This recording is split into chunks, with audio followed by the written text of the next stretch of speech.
মোৰ ছাত্ৰ ছাত্ৰীসকল, আমি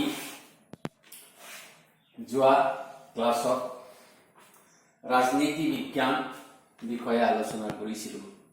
আজি আমি অৰ্থনীতি বিজ্ঞান বিষয় প্ৰথম পাঠটো আমি আৰম্ভ কৰিছোঁ, যিটো মুদ্ৰা আৰু বেংক ব্যৱস্থা। মুদ্ৰা আৰু বেংক ব্যৱস্থাত আমি কিছুমান প্ৰাৰম্ভণিতে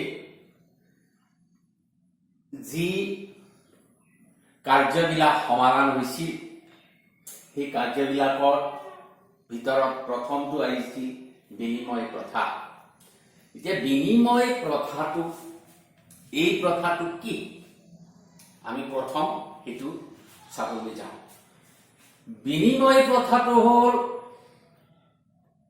সামগ্ৰী বা দ্ৰব্য, তাৰ সলনি প্ৰত্যক্ষভাৱে সামগ্ৰী বা দ্ৰব্য সলাই লোৱাটোকে বিনিময় প্ৰথা বুলি কোৱা হয়। এই বিনিময় প্ৰথা আদিতে সৃষ্টিতে যেতিয়া মুদ্ৰাৰ উৎপত্তি হোৱা নাছিল, মুদ্ৰাৰ সৃষ্টি হোৱা নাছিল, তেতিয়া এই বিনিময় প্ৰথাটো আছিল। এই বিনিময় প্ৰথা হ'ল এজনৰ লগত আন এজনে প্ৰত্যক্ষভাৱে সামগ্ৰী বা দ্ৰব্য, তাৰ সলনি সামগ্ৰী বা দ্ৰব্য সলাই লোৱাটোৱে বিনিময় প্ৰথা। এতিয়া বিনিময় প্ৰথা প্ৰথম আমাক উদাহৰণ হিচাপে ধৰা ক আৰু খ, এই দুজন ব্যক্তি আমি লওঁ উদাহৰণ হিচাপে। কয় ধান উৎপাদন কৰে, হয় কিন্তু ধান উৎপাদন নকৰে, হয় কৰে কুঁহিয়াৰ উৎপাদন। ক কুঁহিয়াৰৰ প্ৰয়োজন হৈছে আৰু খ ধানৰ প্ৰয়োজন হৈছে। গতিকে কয় প্ৰত্যক্ষভাৱে খৰ লগত কুঁহিয়াৰ সলাই লৈছে বা হয় কৰ লগত ধান সলাই লৈছে। এইটো তেওঁলোকৰ অভাৱ, যিটো সেই অভাৱটো পাৰস্পৰিক দুয়োজনৰ লগত মিলি গৈছে। এনেকৈ যদি মিলি যায়, তেতিয়াহ'লে বিনিময় হোৱাটো সম্ভৱ হয়। কিন্তু আৰু এটা কথা লক্ষ্য কৰা, যেতিয়া কয় ধান উৎপাদন কৰে, হয় কুঁহিয়াৰ উৎপাদন কৰে, কিন্তু কক কুঁহিয়াৰৰ প্ৰয়োজন নাই, কিন্তু কক ধানৰ প্ৰয়োজন আছে। কিন্তু এই হয় কৰ লগত ধান বিনিময় কৰিব নোৱাৰে, কাৰণ কৰ লগত কুঁহিয়াৰৰ প্ৰয়োজন নাই। যিহেতু তেওঁলোকৰ মাজত পাৰস্পৰিক অভাৱৰ সংগতি নহল। প্ৰথমতে সংগতি হৈছিল, কয় খৰ লগত বিনিময় কৰাত কৰ অভাৱ ক্ষয় মোচন কৰিব, খৰ অভাৱ ক্ষয় মোচন কৰিব। গতিকে এই দুটাৰ পাৰস্পৰিক যিটো অভাৱ, সেইটো মিলি গৈছিল। কিন্তু যেতিয়া গ আহিলে, এতিয়া গৈ কি কৰিব, গৈ খৰ লগত, গৈ কৰ লগত বা খৰ লগত অভাৱ মোচন কৰিব নোৱাৰে, গক লাগিব এতিয়া সৰিয়হ। গতিকে গৈ সৰিয়হৰ কাৰণে কক বা খ তেওঁ সম্বন্ধ ৰাখিব নোৱাৰিব, কাৰণ পাৰস্পৰিক যিটো অভাৱ, সেই অভাৱটো মিলি গলে বিনিময় প্ৰথা উপকৃত হব। কিন্তু পাৰস্পৰিক যিটো অভাৱ, সেই অভাৱটো যেতিয়া নিমিলে, তেতিয়া এই তিনিওজনৰ বিনিময়টো সম্ভৱ হৈ নুঠে। তেতিয়া অভাৱখিনি মানে কি হ'ব, পাৰস্পৰিক সম্বন্ধবিহীন হ'ব, তেতিয়া বিনিময় নহ'ব।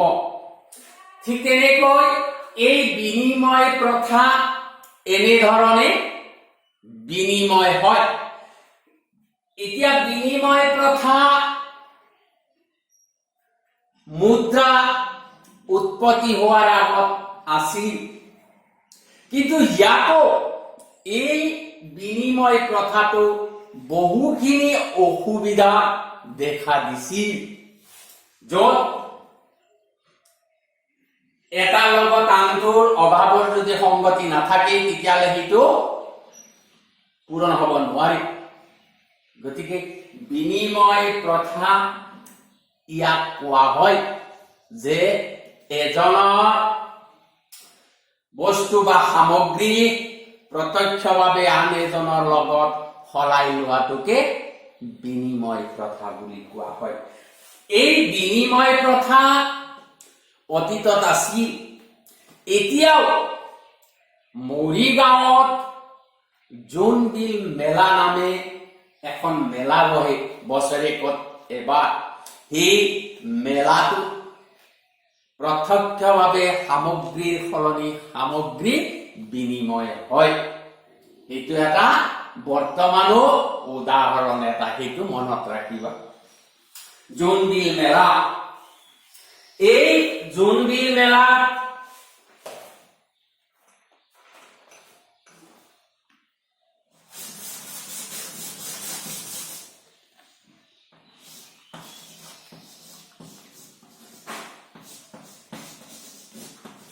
জোনবিল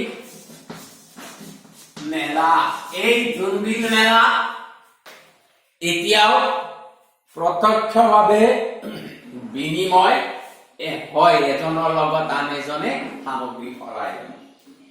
এতিয়া কথা হ'ল এই বিনিময় প্ৰথা বিলুপ্তি কিয় হ'ল? প্ৰশ্ন ইয়াত আহিব। আজিও আমাৰ মাজত বিনিময় প্ৰথা নাই। গতিকে এই বিনিময় প্ৰথা বিলুপ্তি হোৱাৰ বা বিনিময় প্ৰথাৰ অসুবিধাসমূহ কি কি? এতিয়া সেই অসুবিধাসমূহ আমি সম্যক এটা আলোচনা কৰি লওঁ যে কিছুমান সামগ্ৰী বিনিময় কৰোঁতে তাৰ উচিত মূল্য কিমান হয়। যেনে এজনৰ লগত আপেল আছে, তেওঁ মধুৰিআমৰ লগত সলাব, কিন্তু কেইটা মধুৰিআমৰ বিনিময়ত এটা আপেল পোৱা যায় সেইটো কিন্তু নিশ্চিত নহয়। গতিকে তেনেধৰণৰ কিছুমান অসুবিধা আছে। বা এটা ঘোঁৰাৰ লগত এটা হাতী সলাব পাৰিনে নাই?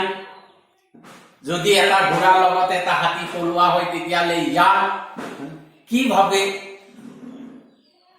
ই সলাব পাৰি? আকৌ সেইটো সম্ভৱ নহয়।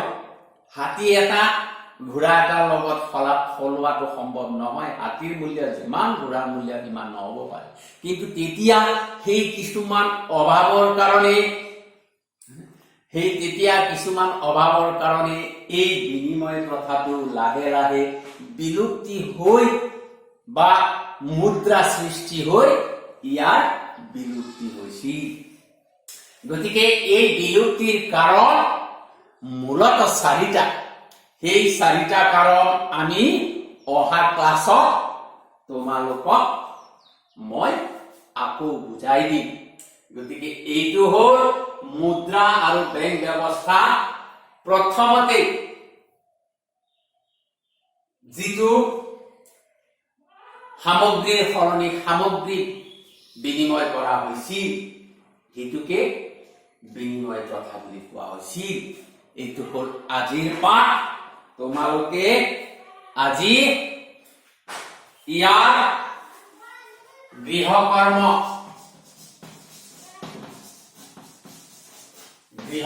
হিচাপে এই প্ৰশ্নটো লিখি লোৱা।